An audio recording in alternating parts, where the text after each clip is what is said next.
በኢትዮጵያ ጥራት ያለው መንግስታዊ አገልግሎት አሰጣጥ ስርዓት እንዳጀማመሩ ሳይሆን እድገቱ ውስን መሆኑ ይነገራል።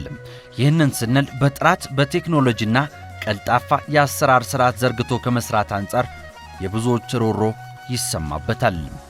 መሰል ችግሮችን ለመቅረፍ የሰላም ሚኒስቴር ከኢፌዴሪ ሲቪል ሰርቪስ ኮሚሽን ጋር በመሆን የተለያዩ የሪፎርም ስራዎችን ከ10 ዓመቱ ፍኖተ ካርታ ጋር ሊጣጣምና ሊተገበር የሚችል ስራዎችን መስራቱን ለባለድርሻ አካላት አሳውቋል። ይህንን የሰላም ሚኒስቴር ስራዎችን ለእናንተ ልናደርስ ወደድን።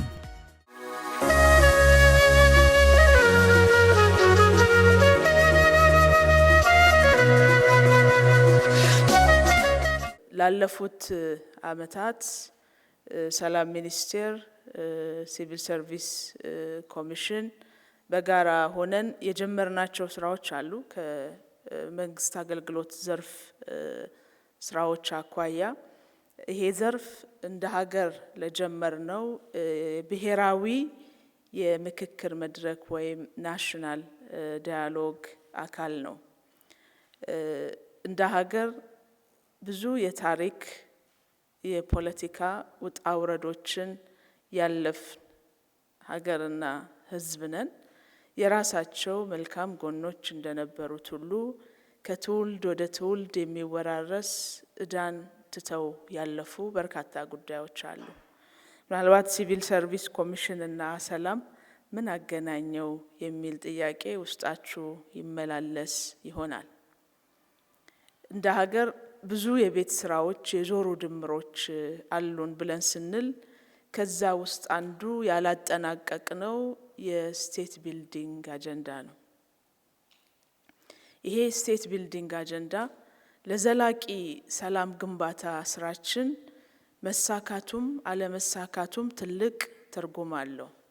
እንደ ሀገር የጀመርነው የሰላም ግንባታ እሳቤ እስካሁን ያልሄድንበት አዲስ መንገድ ነው።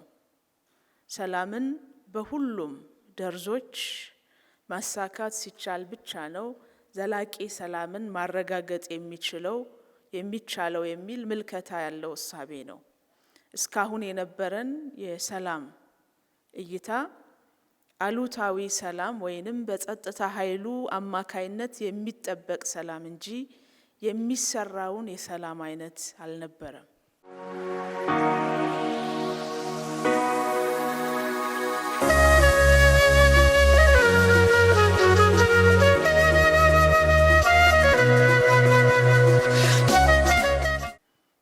አዲሱ የለውጥ እሳቤ የሚጠበቀው ያስፈልጋል።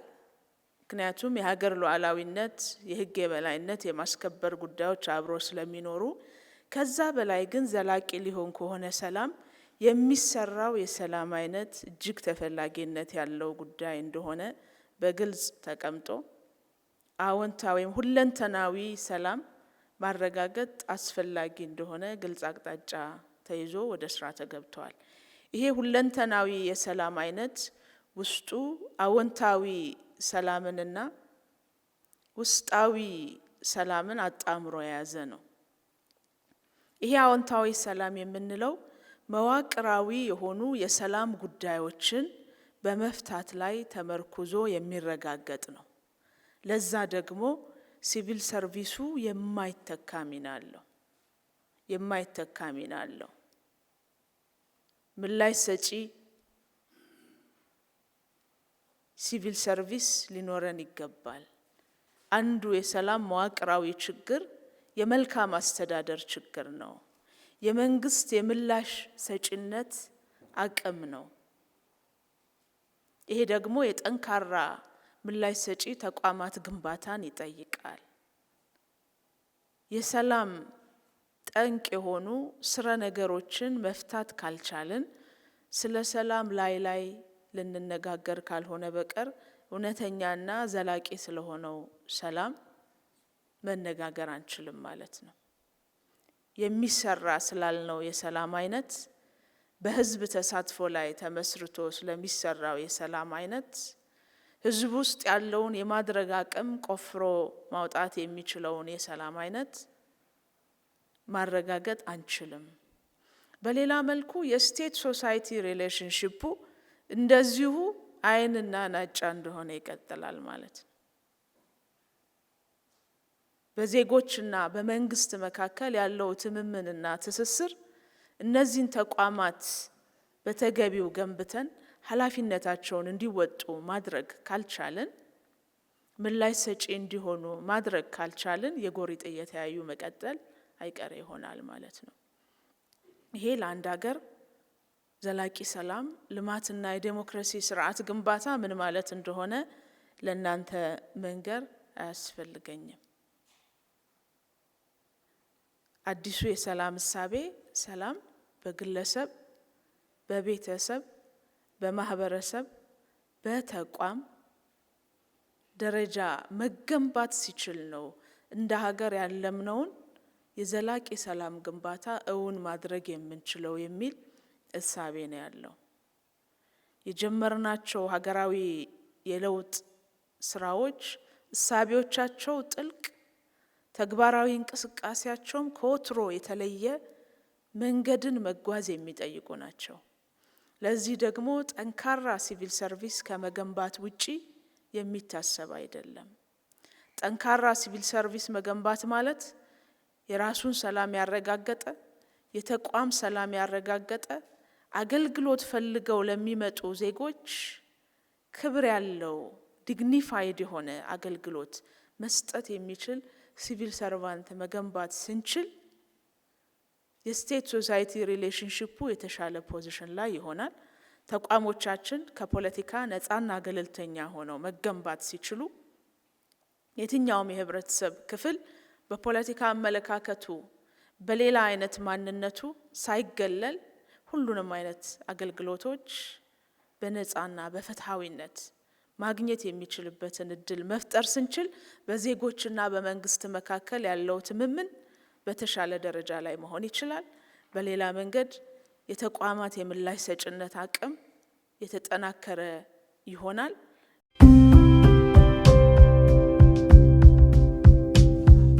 የተለያዩ ምሁራን አገልግሎት ለሚለው ሐሳብ የየራሳቸውን ትርጉም የሰጡ ቢሆንም በጥቅሉ አገልግሎት ማለት መንግስታዊ ያልሆኑ ድርጅቶች በተሰጣቸው ተልዕኮ መሰረት የተገልጋዮቻቸውን ፍላጎት ለማርካት የሚፈጽሙት ተግባር ነው። የአገልግሎት አይነቶች ቁሳዊና ሰብአዊ ተብለው በሁለት ይከፈላሉ። ቁሳዊ አገልግሎት የሚባሉት በአገልግሎት አሰጣጥ ሂደት በተጨባጭ የሚዳሰስ ሲሆን፣ ሰብአዊ አገልግሎት አሰጣጥ ደግሞ የማይጨበጠውን ወይንም የማይዳሰሰውን የአገልግሎት አሰጣጥ ይመለከታል።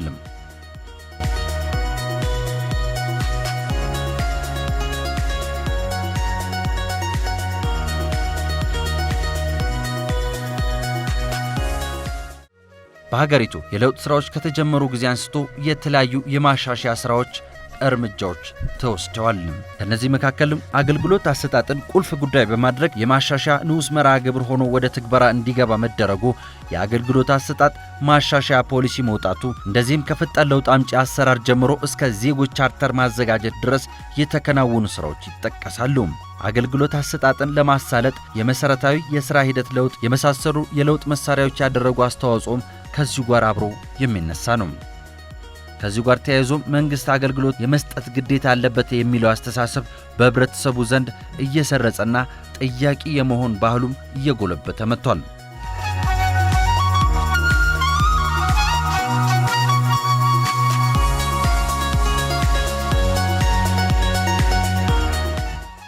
ከቅርብ ዓመታት ወዲህ በሀገሪቱ የዜጎች ቻርተር ተግባራ ተጀምሮ ጥቂት መሻሻሎችን ማየት የተቻለ ቢሆንም ከኢትዮጵያ ጋር በተመሳሳይ የኢኮኖሚ እድገት ደረጃ ላይ ካሉ ሀገራት ጋር ሲነጻጸር አዝጋሚ እንደሆነ በ2009 የተካሄደው የዓለም ባንክ ጥናት አመላክቷል።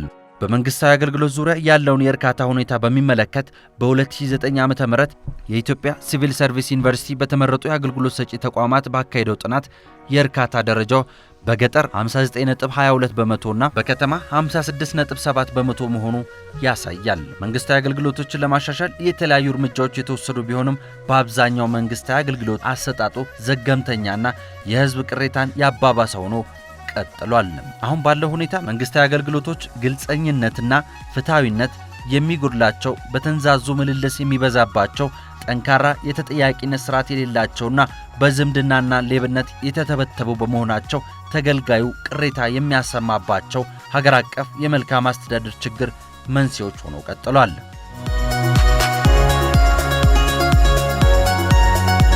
ታዲያ ይህንን ለመቅረፍ የሰላም ሚኒስቴር በውስጡ ያለውን አደረጃጀት በመጠቀም የ10 ዓመቱን ፍኖተ ካርታ መሰረት ያደረገ የአሰራር ለውጥ ማሳየቱንና መተግበር መጀመሩን አሳውቋል። እንደሚታወቀው የሰላም ሚኒስቴር በአዋጅ 1097 ከተቋቋሙትና ሰፊ ኃላፊነቶች ከተሰጡት ተቋሞች መካከል አንዱ ነው።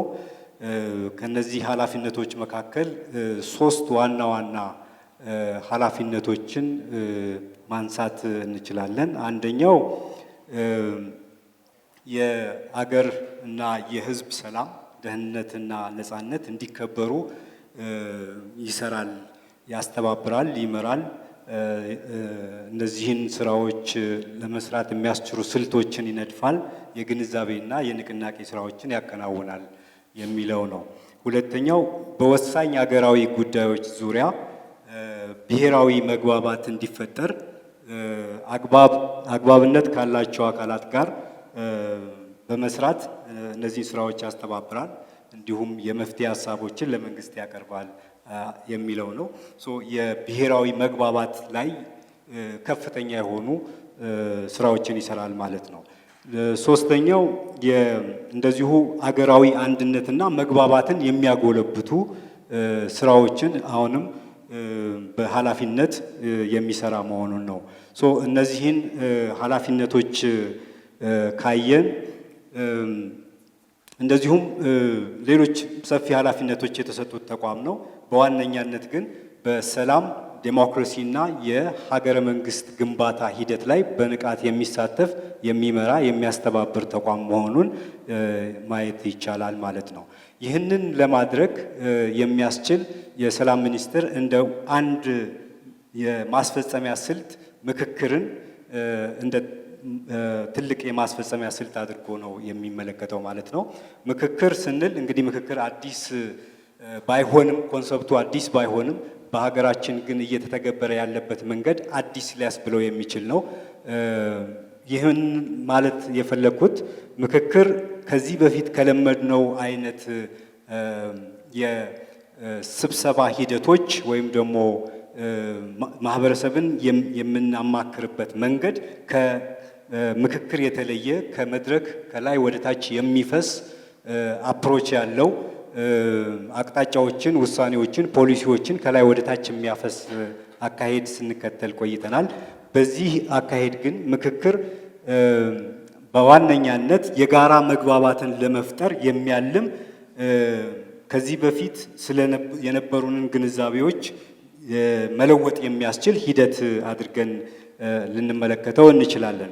በሂደቱም በባህሪውም ምክክር ክፍት የሆነና አንደኛው ከሌላኛው የሚማርበት አካሄድ ነውና የጋራ ጉዳዮችን በእኩልነት ለመፍታት የሚያስችል አካሄድ ያስተዋውቃል ማለት ነው።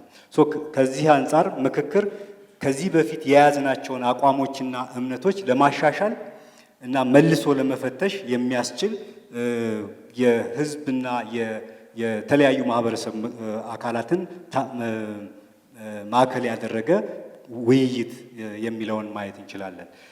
ከዚህ አንጻር ምክክር ለአንድ ጉዳይ በርካታ ምላሾች እንዳሉም ሊያሳየን ይችላል። ለአንድ ጉዳይ አንድ ምላሽ ብቻ ነው የሚለውን ፉርሽ የሚያደርግና ከተወያዩ ከተመካካሪው በርካታ ፐርስፔክቲቮች ሊመነጩ እንደሚችሉ እነዚህ የተለያዩ እይታዎችን የሚሰጡና ለተለያዩ ችግሮች መፍትሄዎችን ዘርፈ ብዙ መፍትሄዎችን ሊያመላክቱ ይችላል የሚል ነው።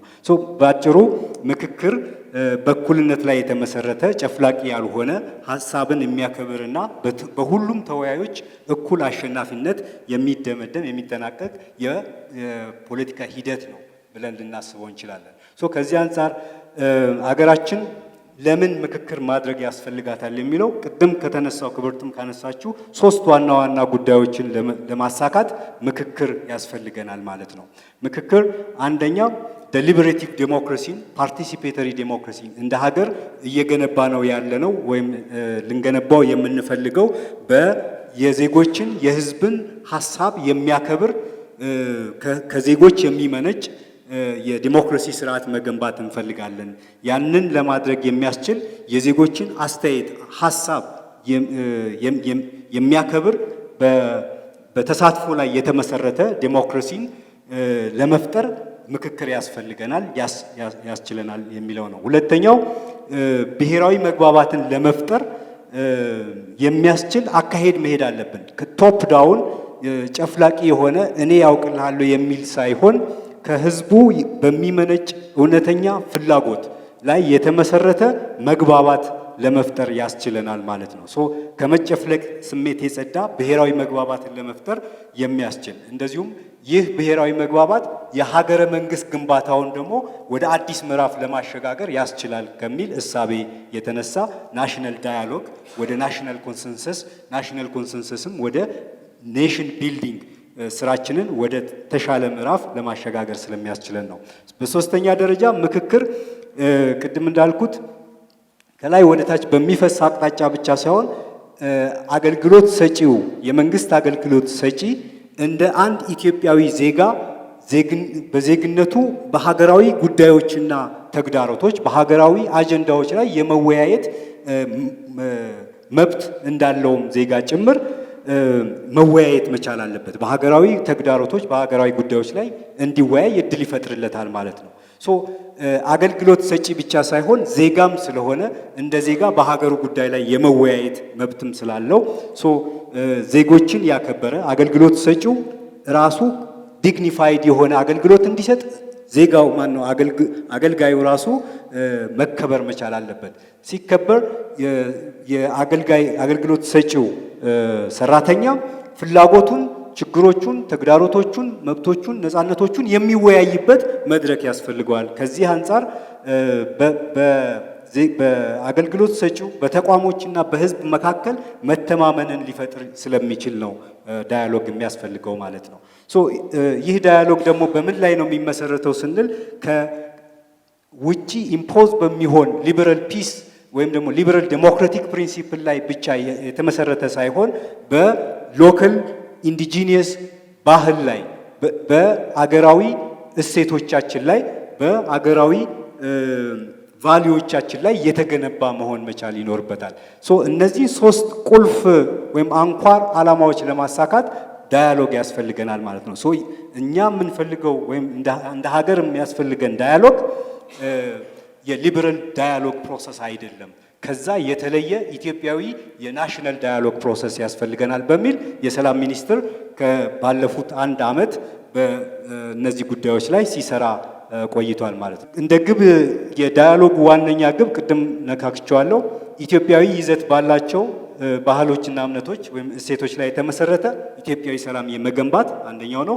ሁለተኛ በህዝብና መንግስት መካከል ያለውን ግንኙነት በዘላቂ መልኩ በዲሞክራሲና በሰላም ላይ መገንባትና ማሻሻል ያስፈልጋል። ግንኙነቱን ስቴት ሶሳይቲ ሪሌሽንን ኢምፕሩቭ ማድረግ ያስፈልጋል የሚለው ነው።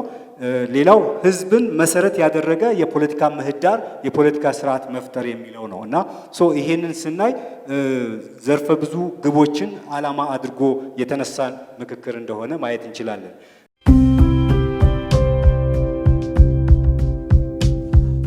እንግዲህ የሰላም ሚኒስትር በዚህ ዓመት በስፋት ከሰራባቸው ጉዳዮች መካከል ናሽናል ዳያሎግ ብሔራዊ የምክክር መድረኮችን ማዘጋጀት ነውና ብሔራዊ የምክክር መድረኮቹ በ3 ዘርፍ ተከፍለው ነው ሲካሄዱ የቆዩት። አንደኛው የማህበረሰብ ተኮር ምክክር ነው።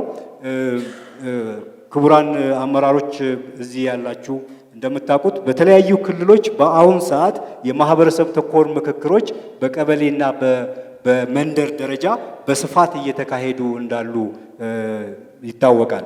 እንደዚሁም የልሂቃን ተኮር ምክክሮች ዘርፈ ብዙ በሆኑ አካላት መካከል የፖለቲካ ፓርቲዎች፣ ሚዲያዎች፣ የሲቪክ ማህበራት፣ ምሁራን፣ የሃይማኖት አባቶች እነዚህን ሁሉ ያቀፈ የምክክር መድረክ ሲካሄድ እንደቆየና የነዚህ ጥምር ስራ ውጤቶች ምናልባትም እንደ ሀገር በዚህ ወር ያካሄድነውን ምርጫ ሰላማዊ ምርጫ ለማድረግ አንደኛው ትልቅ ስራ የነበረው ከጀርባ ሲሰሩ የነበሩ እነዚህ የምክክር መድረኮች የምርጫ ሂደቱን ሰላማዊ ለማድረግ መግባባት ላይ የማድረስ ሂደቶች ነበሩ ማለት ነው። የመንግስት አገልግሎት ዘርፉ የብሔራዊ ምክክር አንድ ዘርፍ ሆኖ እንደቀረበና የመንግስትን ዘርፍ በዋነኛነት በዳያሎግ ፕሮሰስ ውስጥ የማስገባት ሂደት እንደሆነ ያው ግንዛቤ ያስፈልጋል ብዬ ስለማስብ ነው። እንግዲህ የመንግስት አገልግሎት ዘርፍ ምክክር ዓላማ አድርጎ 3 ነገሮችን ለማሳካት ነው የተነሳው። በዋነኛነት በመንግስት አገልግሎት አሰጣጥ ዘርፎች ላይ የሚስተዋሉ ተግዳሮቶችን የመለየትና በውጤታማነት እነዚህን አገልግሎቶች በውጤታማነት ለህዝብ ለተገልጋዩ ለማድረስ የሚቻልበትን መንገድ ለመቀየስ ወይም ለማመቻቸት ያለመ ነው አንደኛው። ሁለተኛው አገልግሎት ሰጪ ሰራተኞች በተቋማዊ የዲሞክራሲ እንዲሁም የሰላም ግንባታ ሂደት ውስጥ የበኩላቸውን አስተዋጽኦ እንዲያበረክቱ ማስቻል ነው። እንግዲህ በተቋማቸው ውስጥ የዲሞክራሲና የሰላም ግንባታ ሂደቶች እንዲኖሩ የራሳቸውን ጥረት እንዲያደርጉ። ይህንን ስንል ምን ማለት ነው? የአመለካከት፣ የአሰራር፣ የአደረጃጀት ተግዳሮቶች፣ ችግሮች ይኖራሉ። እነዚህን ለመቅረፍ የሚያስችሉ አዳዲስ አስተሳሰቦችን፣ አዳዲስ አሰራሮችን ማስተዋወቅና በነዛ ሰራተኛውን የመንግስት አገልግሎት ሰጪ ሰራተኛውን በእነዚህ አሰራሮች መልሶ መቅረጽ ያስፈልጋል ከሚል ነው። ከዚህ አንጻር የተቋማዊ የዲሞክራሲና የሰላም ግንባታ የሀገራዊ ሰላምና ዲሞክራሲ ግንባታ አንድ ቁልፍ ስራ ስለሆነ ተቋሞቻችንን በዚህ መንገድ ሪሼፕ ማድረግ ያስፈልገናል። ከሀገራዊ የለውጥ ሂደቱ አንጻር መቃኘት ያስፈልገዋል ማለት ነው። ይሄ ትልቅ ዘርፍ ስለሆነ በሀገር አቀፍ ደረጃ ወደ 2 ሚሊዮን ሰራተኞች የሚጠጋ በውስጡ አቅፎ የያዘ ተቋም በመሆኑ አሰራሩን መልሶ የመቃኘት ዲሞክራሲያዊ የማድረግ ሰላማዊ የማድረግ የህግ የበላይነት እንዲሰፍንበት ወይም የሰፈነበት ተቋም እንዲሆን ለማድረግ ሰራተኛው በራሱ ምክክር የማድረግ ሂደት ውስጥ መግባት ያስፈልገዋል የሚል ነው። ከዚህ አንጻር የተለያዩ የሚነሱ ሐሳቦችን ቀምሮ የመፍትሄ ሐሳብ መንደፍና ለሀገራዊ ለውጡ ግብአት ወይም አስተዋጽኦ ማድረግ እነዚህ 3 ጉዳዮች ለማሳካት ታስቦ የተዘጋጀ ነው የምክክር ሂደቱ ማለት ነው። እንግዲህ የምክክር ሂደቱ አደረጃጀትና የሪፖርቲንግ የግብረ መልስ ስርዓት ተዘጋጅቶለት ነው የገባው። በሀገር አቀፍ ደረጃ በሰላም ሚኒስቴር የሚመራ የብሔራዊ ምክክር አስተባባሪ አለ። በዚህ የብሔራዊ ምክክር አስተባባሪ ስር የሰላም ሚኒስቴርና የሲቪል ሰርቪስ ኮሚሽን የመንግስት አገልግሎት ዘርፍ ምክክርን የሚያስተባብሩ በጥምረት የተቋቋመ ኮሚቴ አለ ማለት ነው። ይሄ የሚመራው ነው። ይሄ ኮሚቴ የምክክር ሂደቱን በሁለት ዋነኛ ክፍሎች ከፍሎ ነው ያደራጀው። የክልል መንግስት አገልግሎት ዘርፍ ምክክርና የፌዴራል ተቋማት የምክክር ዘርፍ ብሎ ሁሉንም የመንግስት አካላት ለመድረስ ያሰበ የአደረጃጀትና የሪፖርቲንግ እንዲሁም የግብረ መልስ አሰጣጥ ስርዓት ተዘርግቶ ነው ወደ ተግባር የገባው ማለት ነው። እንግዲህ የመንግስት አገልግሎት ዘርፍ ምክክር ሲጀመር የቅድመ ዝግጅት ስራዎች በስፋት ተከናውነዋል። በዋነኛነት በሁለቱ ተቋማት መካከል የመንግስት አገልግሎት ሰጪ ዘርፉ ላይ ምክክር የማድረግን አስፈላጊነት ላይ መግባባት ተፈጥሯል፣ በሰላም ሚኒስቴርና በሲቪል ሰርቪስ ኮሚሽን መካከል ማለት ነው።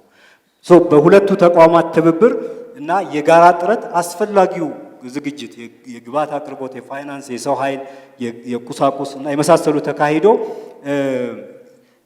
እንደዚሁም ደግሞ የምክክር መነሻ ሀሳቦች ዶክመንቶች ተዘጋጅተው ወደ ስራ ተገብቷል ማለት ነው። የመነሻ ሀሳቦች ናቸው እንጂ የማሰልጠኛ ዶክመንቶች አይደለም። እዚህ ላይ ይቅርታ ጠይቃለሁ። ማሰልጠኛ ዶክመንቶች ሳይሆን የምክክር መነሻ ሀሳቦች ነው የተዘጋጁት።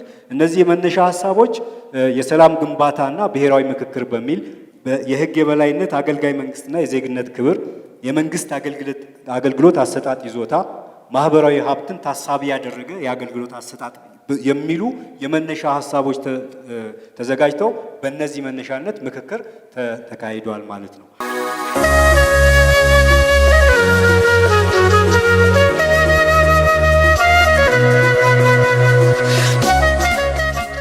በትግበራ ምዕራፍ በሁለቱ ተቋማት ትብብር በሁለት ዙሮች የሲቪል ሰርቪስ ምክክሮች ተካሂደዋል።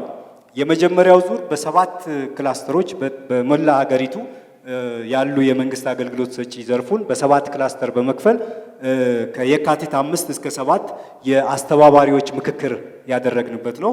በሁለተኛው ዙር በ2 ክላስተሮች ከግንቦት 5 እስከ 7 እንደዚሁ የአስተባባሪዎች ምክክር ያደረግንበት ነው። በእነዚህ 2 ዙር በአጠቃላይ ወደ 2330 የሚጠጉ የትግራይ ጊዜያዊ አስተዳደርን ጨምሮ ማለት ነው ወደ 2330 የሚጠጉ የመንግስት አገልግሎት ዘርፍ ሰጪ አመራሮች የተሳተፉበት ምክክር ተካሂዷል ማለት ነው። ይሄም ምክክርን ስለማስተባበር ምክክርን በምን መንገድ ማስተባበር ይቻላል የሚለውን ግብዓት ወይም ደግሞ ስኪል እንዲያዳብሩ ማለት ነው። ከተሳትፎ አንጻር ካየነው ከፌዴራል ተቋማት መካከል 4 ተቋማት እንዲሁም ከክልሎች ከአንድ ክልል በስተቀር ከሁሉም ክልሎች የተውጣጡ የመንግስት አገልግሎት ሰጪ ሰራተኞች በተለይም የዞንና የወረዳ አመራሮች ተሳትፈውበታል ማለት ነው። ይሄ አገራዊ የምክክር ሂደቱ የተጀመረበትን መንገድ ለማሳየት ነው። ከዓላማ አንጻር ካየነው የመንግስት አገልግሎት ዘርፍ ምክክር በርካታ ችግሮች ተነስተው በነፃነት ያለ ጫና ወይም አጀንዳ ሳይጫንባቸው ውይይት ተደርጓል።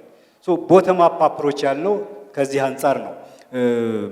ተሳታፊዎቹ በራሳቸው ፍላጎት በራሳቸው ነፃ ሐሳብ የሚያነሷቸውን አሉ የሚሏቸውን በቤተሰብ በተቋም በአካባቢ በሀገር ደረጃ አሉ የሚሏቸውን ተግዳሮቶች በተለይም በአገልግሎት አሰጣጥ ላይ የራሳቸው አሉታዊ ጫና ይፈጥራሉ የሚሏቸውን ተግዳሮቶች በነፃነት አንስተው የተወያዩበት መድረክ ነበር ማለት ነው።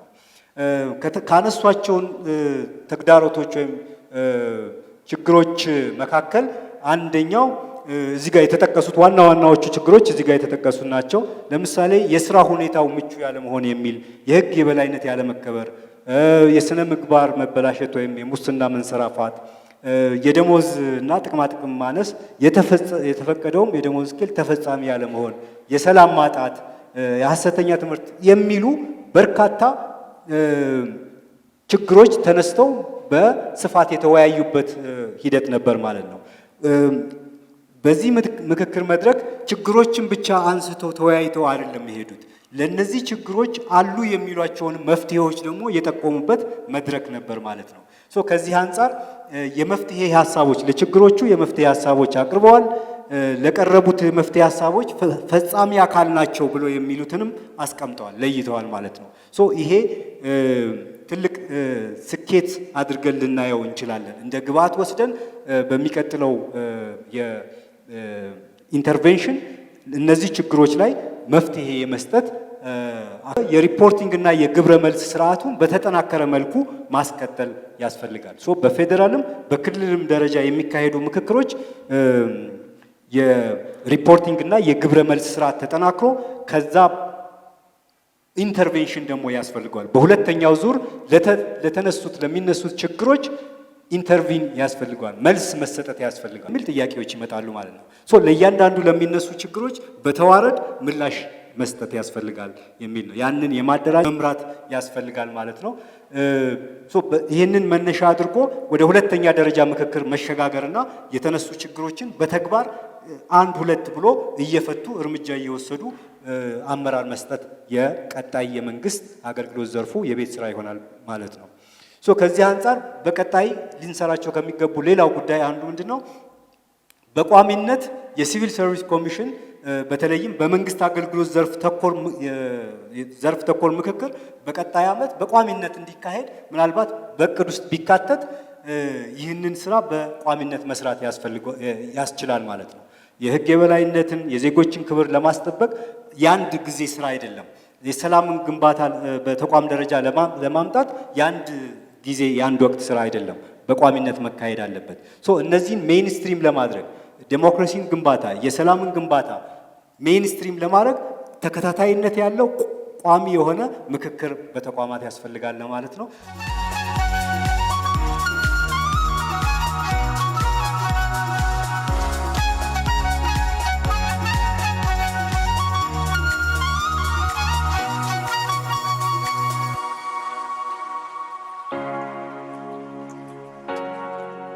ተቋማት የማሻሻያ መልከታቸውን ከውስጣዊ አቅም ግንባታ በመጀመር የውስጥ ችግራቸውን በመፍታት ተገልጋዩና አገልጋዩ በአግባቡ ተናበው የሚስተናገዱበት ምቹ መስተጋብር መፍጠር የሚያስችል እይታ መፍጠር ያስፈልጋል። ለሰራተኛው ለስራና ለኑሮ አስፈላጊ የሆኑ አእምሯዊ፣ ቁሳዊ ግብዓቶችን በማሟላት ለተገልጋዩ ቀልጣፋና ውጤታማ አገልግሎት መስጠት የሚችል እንዲሆን አቅሙን መገንባት ያስፈልጋል። ሁሉም ዜጋ የሀገሩን ሀብት በእኩል በፍትሃዊነት የመጠቀም መብቱ መከበር እንዳለበትና የመንግስት አገልግሎት ለሁሉም በሚያመች መልኩ ተደራሽ ማድረግን ግድ ይለዋል።